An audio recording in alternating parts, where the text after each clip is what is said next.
You ask Tiger to solve. This deals with linear equations with one unknown. The final result is x equals 4. Let's solve it step by step. Group all x terms on the left side of the equation. Subtract x from both sides. Group like terms. Simplify the arithmetic. Group like terms. Simplify the arithmetic.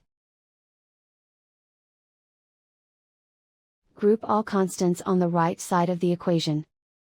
Add 5 to both sides. Simplify the arithmetic.